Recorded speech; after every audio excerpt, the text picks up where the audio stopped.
Sallallahu ala Muhammad, sallallahu alaihi wasallam, sallallahu ala Muhammad,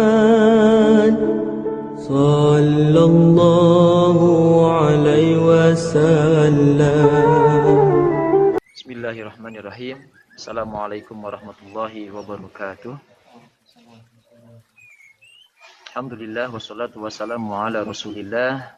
Rabbi shrah li sadri wa yassir li amri wahlul 'uqdatam min lisani yafqahu qawli. Allahumma anfa'na bima 'allamtana wa 'allimna ma yanfa'una wa zidna 'ilman. Allahumma inna naj'aluka fi nuhurihim wa na'udzubika min syururihim. Segala puji hanyalah milik Allah Subhanahu wa taala yang alhamdulillah pada kesempatan sore hari ini kembali kita bisa dipertemukan dalam keadaan sehat walafiat. Shalawat salam semoga tercurah limpahkan kepada Nabiullah Muhammad sallallahu alaihi wasallam.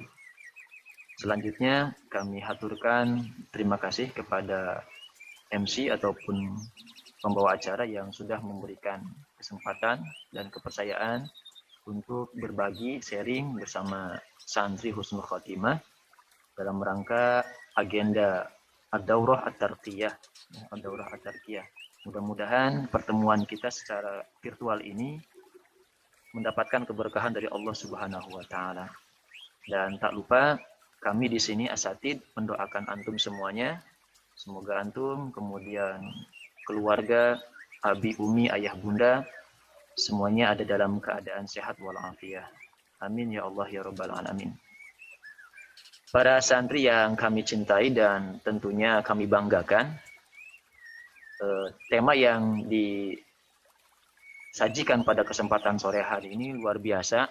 Tentunya ini butuh konsentrasi, mengingat kita sekarang sudah memasuki salah satu bulan, yaitu bulan yang paling monumental, di mana seorang revolusi Islam, yakni Nabiullah Muhammad Sallallahu Alaihi Wasallam dilahirkan. Sehingga temanya adalah bagaimana kita menempuh proses supaya Rasulullah Sallallahu Alaihi Wasallam itu bangga dengan kita. Nah, bangga tentunya merupakan reward khusus, hadiah, persembahan ataupun penghargaan Nabi buat mereka yang memang layak mendapatkan penghargaan itu.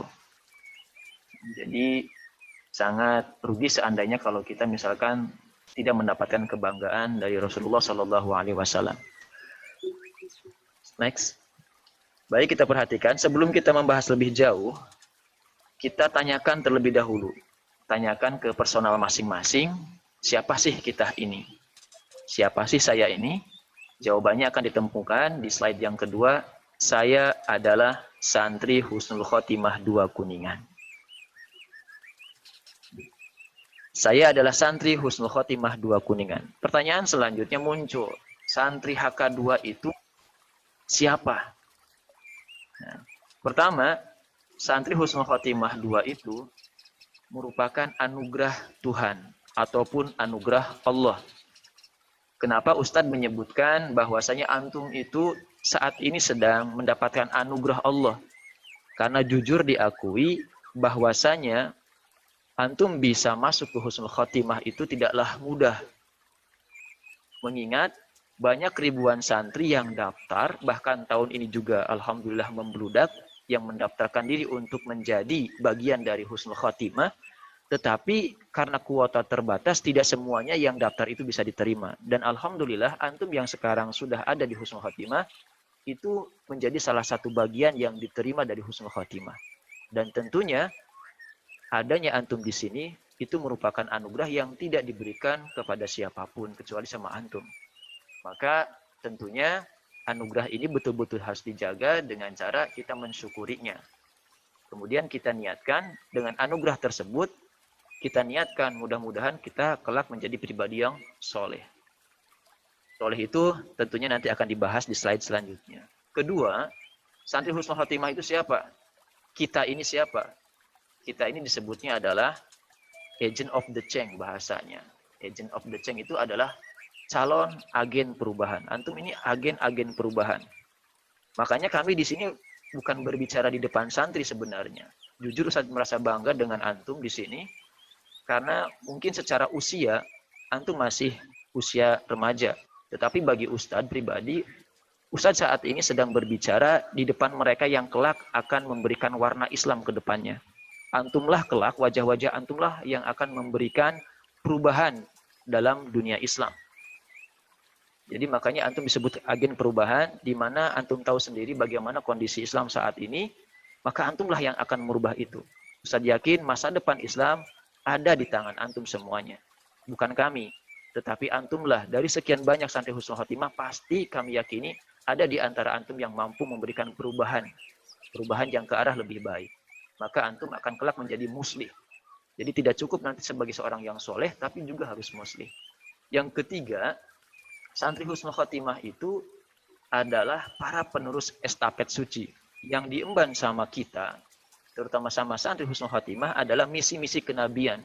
Dan misi kenabian itu bersumbernya dari langit, dari Allah Subhanahu wa Ta'ala. Maka ini merupakan tugas mulia, kita diberikan kepercayaan itu bisa bergabung di husnul khotimah untuk menimba ilmu, menjemput pemahaman, yang kelak pemahaman itu akan antum berikan ke orang lain untuk merubah orang lain. Next. Kemudian tadi dibahas bahwasanya ternyata menjadi santri husnul khotimah tidak cukup menjadi soleh saja, tetapi harus menjadi muslih juga. Ini cita rasanya berbeda. Makanya ketika menjadi soleh dan muslih, kita akan berbicara dengan cita rasa. Cita rasa menjadi soleh itu akan berbeda dengan cita rasa menjadi orang yang muslih. Apa bedanya? Bedanya seperti ini. Kalau cita rasa menjadi orang yang soleh, maka kebaikannya untuk dirinya sendiri, tanpa memperdulikan orang lain. Dia sholat untuk dirinya, dia baca Quran untuk dirinya, dia puasa untuk dirinya, kemudian dia sedekah untuk dirinya. Orang lain gak ikut turut campur. Nah, ketika antum melakukan itu semua dan dinilai baik oleh orang lain, masyarakat sekitar antum, antum rajin sholat, antum rajin tilawah, antum kemudian rajin sedekah, maka timbullah rasa cinta dari masyarakat yang melihat antum. Oh, dia soleh, dia baik, dia dermawan. Timbul rasa cinta, itu berarti soleh. Tetapi cita rasa menjadi muslih itu akan berbeda lagi. Cita rasanya lebih menantang. Kenapa? Karena menjadi muslih itu artinya memperbaiki orang lain. Lebih besar lagi memperbaiki sebuah sistem yang memang sistem tersebut menurut pandangan kita adalah rusak. Kita melakukan perbaikan. Misalkan kita sudah soleh. Nah, bagaimana kesolehan ini ditularkan ke orang lain?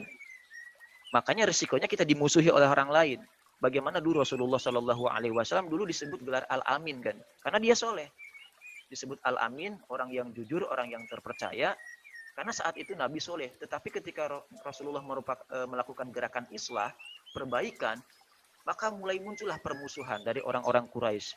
Kemudian dia dihina, dipitnah, kemudian bahkan ada ancaman pembunuhan terhadap Nabi. Ini risiko yang akan diterima oleh muslih. Makanya muslih itu memperbaiki diri, kemudian memperbaiki orang lain, sekaligus memperbaiki lingkungan yang kita tempati. Maka risikonya kita dimusuhi oleh orang-orang yang memang sudah nyaman di tempat-tempat yang mereka melakukan kemunkaran di sana. Maka tugas muslih adalah amar ma'ruf nahyil munkar. Ini risikonya luar biasa. Makanya cita rasanya akan berbeda. Soleh itu tantangannya belum terasa, tetapi ketika antum kelak nanti menjadi orang-orang sukses di profesi apapun nantinya, tetap antum harus melakukan gerakan islah, perbaikan. Dan jangan sampai kaget ketika antum melakukan melakukan gerakan islah, antum dimusuhi orang. Itu hal yang biasa. Dan Nabi pun mengalami hal itu semuanya. Next. Nah, alasannya kenapa?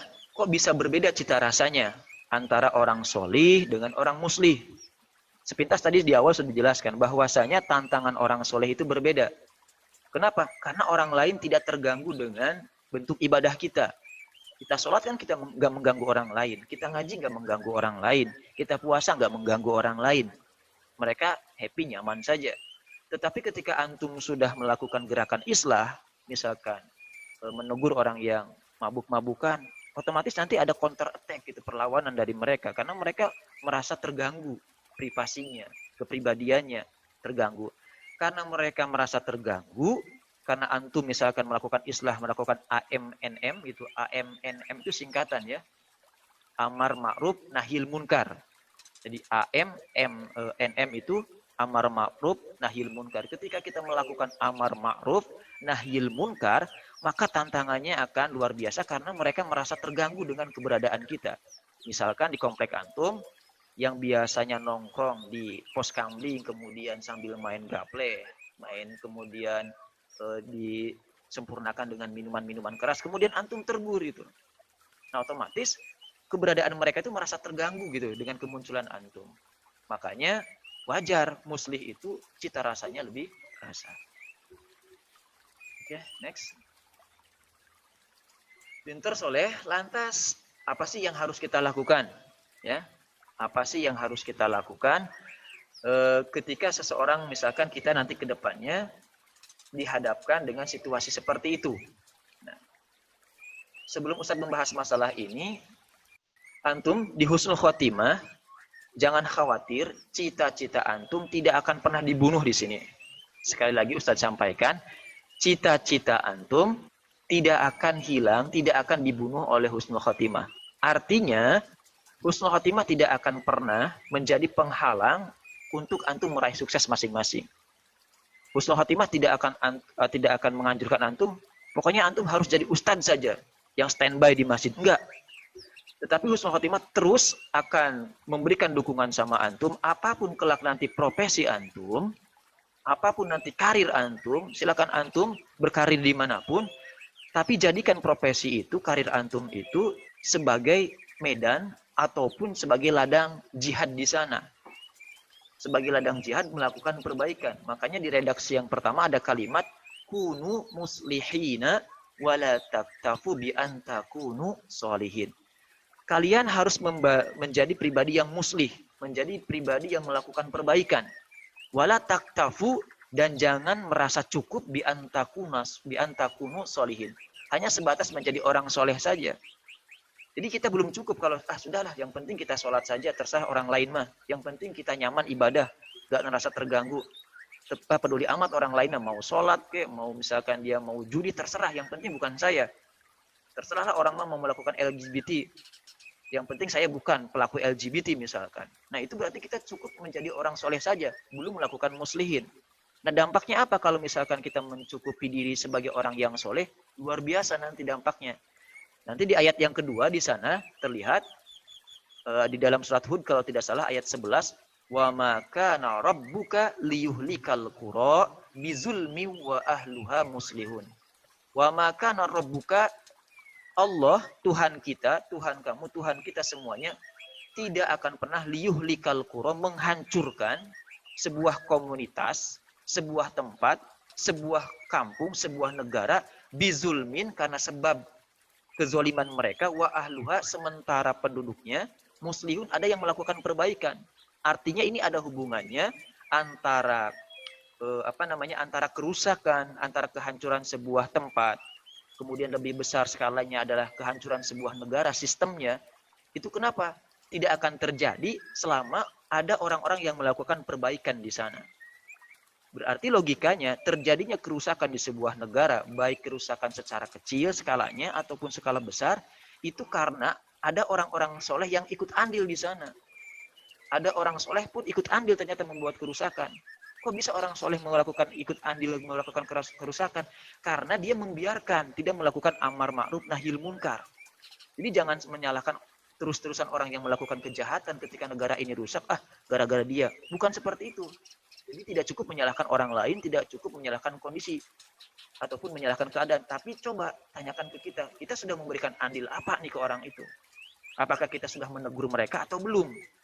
Nah, kalau misalkan kita berdiam diri, berarti kesalahan bukan hanya sebatas di mereka, tetapi kita pun ikut andil dalam memberikan sumbangan kerusakan di sebuah negara. Makanya Ustadz minta, kelak ketika antum sudah menjadi alumni, kemudian berkarir dimanapun, Ustadz minta antum jangan pernah berhenti menjadi seorang pribadi yang muslih. Menjadi pribadi yang muslih.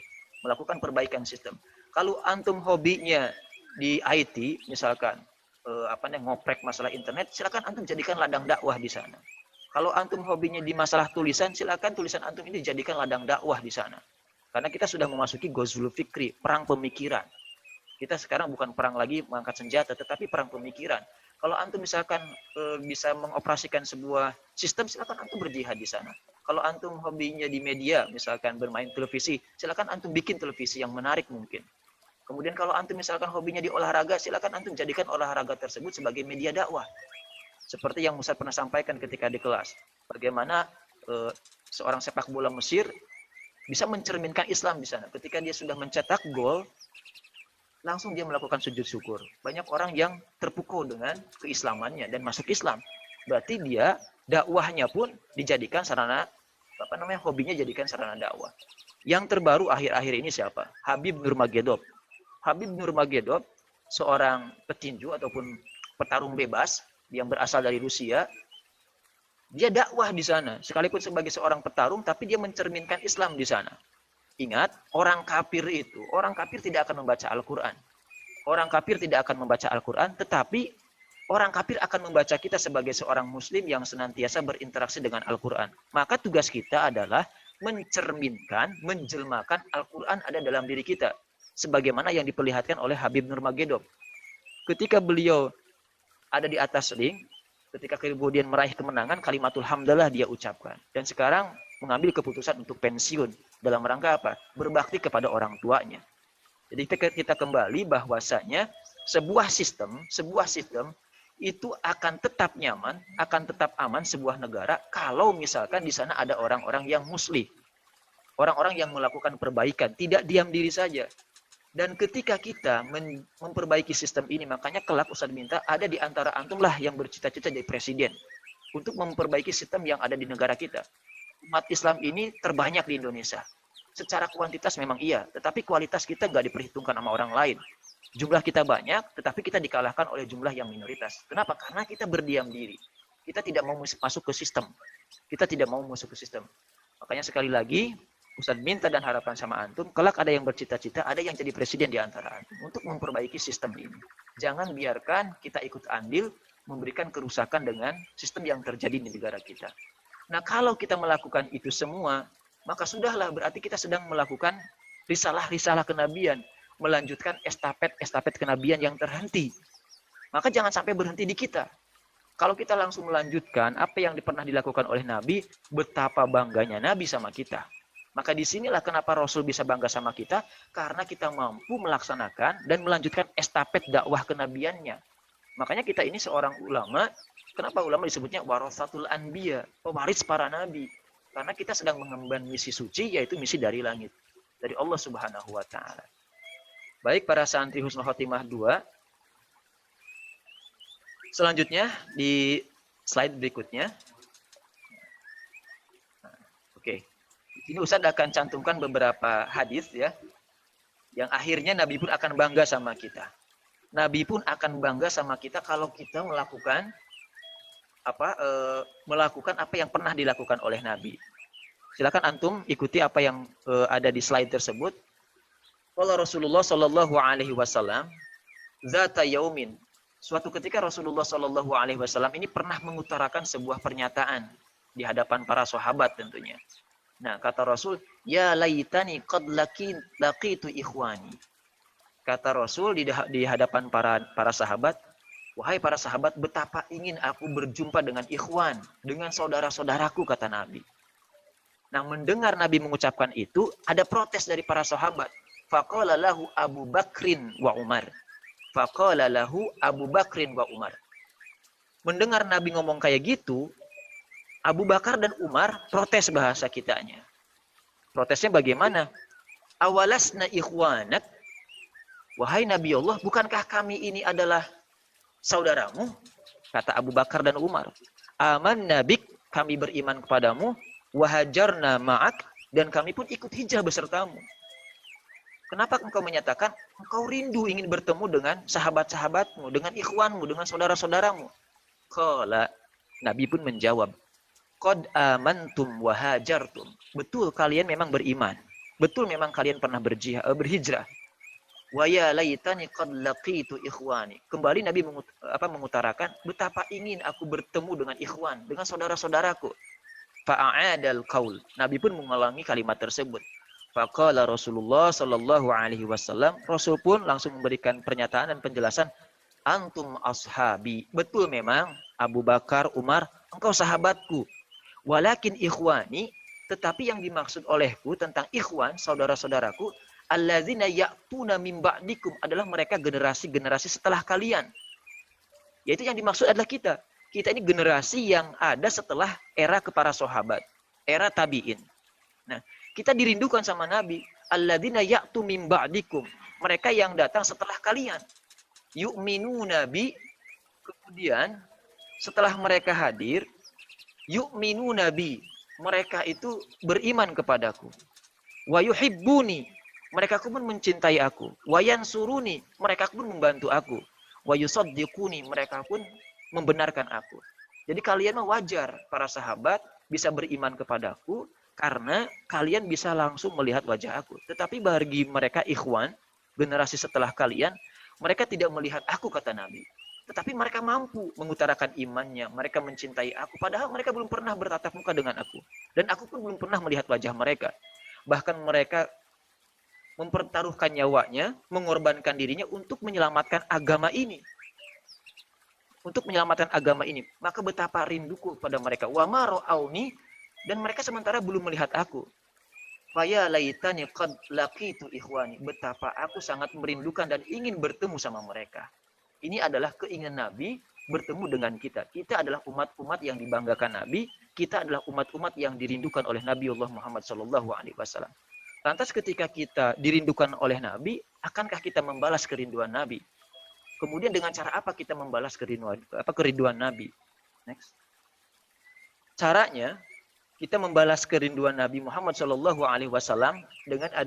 dengan memperhatikan salah satu hadis yang diriwayatkan oleh Imam Muslim. Wali Muslimin aydan fi riwayatin ukhra. Imam Muslim pernah meriwayatkan sebuah hadis. Anna a'rabiyan.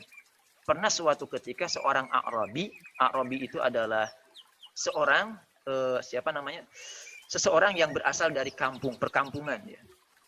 Bukan orang yang terpandang, bukan orang yang terhormat, tetapi dia datang menemui Nabi. Faqala li Rasulillah sallallahu alaihi wasallam, sesampainya beliau di hadapan Nabi, si Arabi ini nanya ke Nabi. Qala li Rasulillah sallallahu alaihi wasallam. Apa yang ditanyakan Arabi ini kepada Nabi? Matas sa'ah. Wahai Nabi Allah, wahai Rasulullah, kapan sih kiamat itu terjadi? Dia jauh-jauh dari perkampungan datang menemui Nabi, cuma nanyain itu. Kapan sih kiamat? Kata si Arabi itu. Mendengar itu Nabi langsung memberikan jawab. Tetapi dalam bentuk pertanyaan. Qalalah. Nabi pun menjawab. Nabi bertanya. Tidak langsung memberikan jawaban. Ma'adadta laha. Wahai sahabatku. Engkau bertanya tentang kiamat. Ente sudah punya bekal apa kalau bahasa kitanya? Ente sudah punya bekal apa nanyain kiamat? Kiamat itu bukan masalah kecil. Dia masalah besar butuh bekal. Nah ente nanyain kiamat sudah punya bekal apa? Nah ditanya seperti itu, si Arabi pun menjawab, qala hubballahi wa rasulih. Rasul, saya memang tidak mempersiapkan bekal apapun, tetapi ada satu bekal yang aku persiapkan. Apa? Hubballahi wa rasulih. Aku memiliki rasa cinta kepada Allah dan aku memiliki rasa cinta kepadamu, wahai Rasulullah. Itu ya Rasul yang memberanikan aku bertanya kepadamu, kapan kiamat? Dan itu yang menjadi bekalku. Cinta Allah dan cinta Rasulnya. Mendengar jawaban itu, Nabi pun langsung menutup perbincangan. Qala anta ma'aman ahbabta. Jika benar demikian, wahai sahabatku, anta ma'aman ahbabta. Kelak engkau akan berserta dengan orang yang engkau cintai. Yang dicintai oleh si A'rabi ini adalah Rasulullah. Dan Rasulullah dijamin masuk surga. Berarti kita bisa pahami dari hadis ini bahwasanya si A'rabi ini mendapatkan jaminan masuk surga dari Rasulullah SAW. Kenapa? Karena dia mencintai Nabi. Apa yang kita bisa pelajari dari hadis ini? Jangan keliru dan jangan salah menjadikan idola. Karena idola itu menentukan selamat dan celakanya kita di masa depan, terutama di akhirat nantinya. Keliru kita menjadikan idola, maka fatal akibatnya. Kalau kita mengidolakan Nabi, insya Allah kita selamat. Kemudian mengikuti lifestyle-nya, gaya hidup Nabinya, cara berbicara Nabi bagaimana. Kemudian cara ibadah Nabi bagaimana. Bagaimana cara Nabi menjaga lisannya. Dan itu didorong karena kita cinta Allah dan cinta Rasulnya. Ketika kita mengikuti Nabi seperti itu, kita pun insya Allah dapat jaminan itu. Anta ma'aman ahbabta. Kelak kita akan berserta dengan orang yang kita cintai. Tetapi ketika kita mencintai objek yang salah, mengidolakan orang yang salah, mengidolakan orang-orang yang memusuhi Allah, lifestyle-nya, gaya hidupnya kita ikutin, cara berbicaranya kita ikutin, kemudian dia melakukan langkah-langkah ataupun menempuh jalur-jalur yang menyebabkan seseorang terjerumus ke neraka, ya kita pun terancam itu. Anta ma'aman ahbabta. Kelak engkau akan berserta dengan orang yang engkau cintai. Para santri Husnul Khotimah 2 yang kami banggakan dan kami cintai, alhamdulillah selesai masalah yang kita bahas ataupun tema yang kita bahas. Yang intinya adalah ingin menjadi pribadi yang dibanggakan oleh Nabi, maka idolakanlah Nabi. Cara mengidolakan Nabi adalah dengan mencintai Nabi. Cara mencintai dan membuktikan kecintaan kita kepada Nabi adalah dengan membantu agama yang dibawa oleh Nabi, yaitu agama Islam. Mudah-mudahan apa yang kami hidangkan, kami sampaikan pada sore hari ini bermanfaat buat kami dan umumnya buat seluruh santri Husnul Khotimah 2. Subhanakallahumma wa bihamdik asyhadu an la ilaha illa anta astaghfiruka wa atubu ilaik. Wassalamualaikum warahmatullahi wabarakatuh.